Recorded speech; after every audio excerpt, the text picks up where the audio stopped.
Sports films led by women characters often integrate supplementary themes such as growing up, overcoming prejudice, and/or falling in love.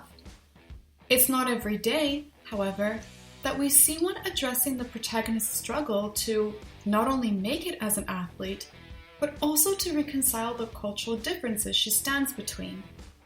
In the highest-grossing soccer film since its 2002 release, Gurinder Chadha's It Like Beckham, we are spectators of Jasminder Jess Bhamra's dilemma. She's a British Sikh teenager who dreams of becoming a professional soccer player, much to the dismay of her religious family that believes in stringent rules for Indian women. Jess must decide then how she'll achieve her goal while also honoring her roots. Jess is a charming, quirky character whose arc is about learning to tactfully communicate her wishes to other people and negotiate the roles expected of her in every facet of her life. Throughout the film, her multiplex identity is fleshed out by the relationships she has with her relatives and peers. Our budding soccer star begins her journey at home, where she studies diligently, does housework with her mother, helps prepare for her sister Pinky's wedding, and hosts gatherings, among other things, with the latter being particularly useful for scoping out a prospective suitor who could be arranged to marry her. Despite bending over backward to prioritize soccer over these obligations, however, Jess does want to please her family and expresses remorse whenever she disregards their concerns. Considering that we didn't have notable media dedicated to Indian, much less South Asian women at large in the West by that point, I think this nuance is important to discuss. It wasn't until recent years that we'd explore the first-generation experience deeper in shows like The Mindy Project and Never Have I Ever, but Beckham was the only time we'd witness a first-gen woman of color in sports, who neither fulfills the model minority trope nor assimilates entirely into the dominant culture. Such characters, who don't often get to be the leads, have been frequently relegated to stereotypical depictions one way or another without much depth, if at all.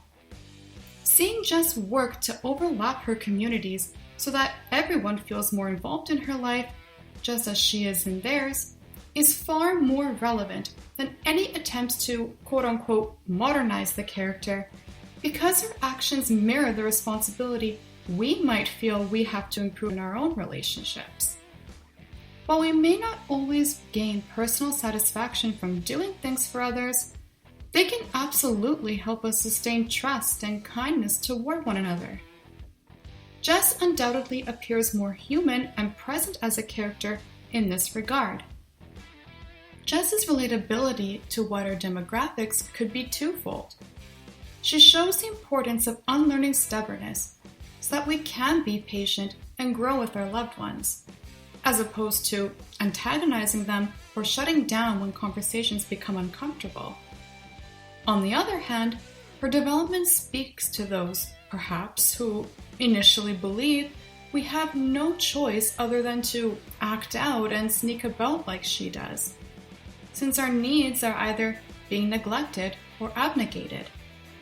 The consequences that arise from mistakes both parties make can serve as a catalyst for necessary discussions. I think there are two subtle, intertwined commentaries that the film reinforces.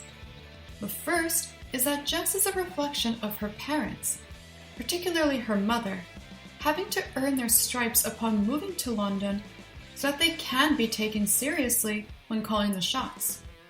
Beckham's narrative seems to support the notion that the bar is higher for women, especially of color, to prove themselves in their endeavors and to be responsible for championing their own agency, despite the systems they partake in being rigged against them.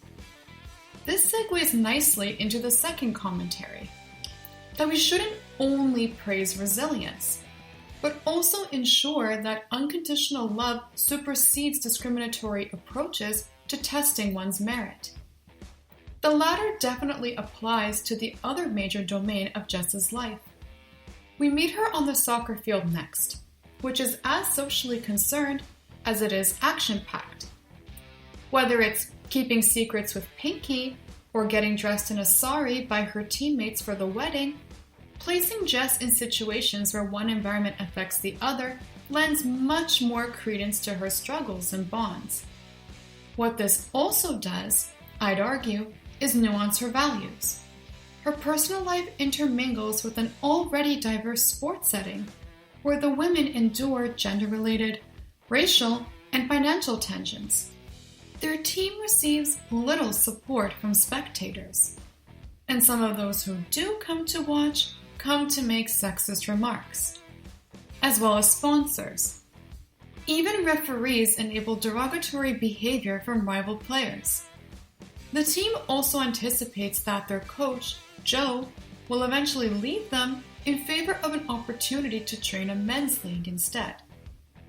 What this means for Jess is that she must build rapport with her teammates by sharing their burdens and devising game plans to win over the skeptics. Though that's not all. The vulnerability and compassion she cultivates with them transcends sharing the same change room and into the understanding that their life experiences are what bind them, not just the game they love.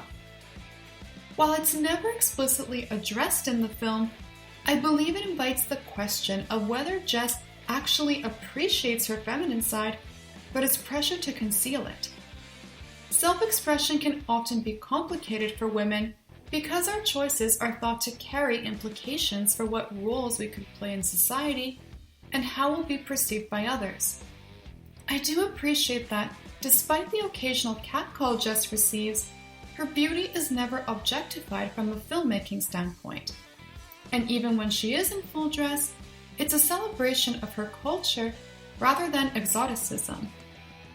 Unsurprisingly, platonic and familial love take precedence over romance in Beckham. To be sure, it has its place in Jess's life.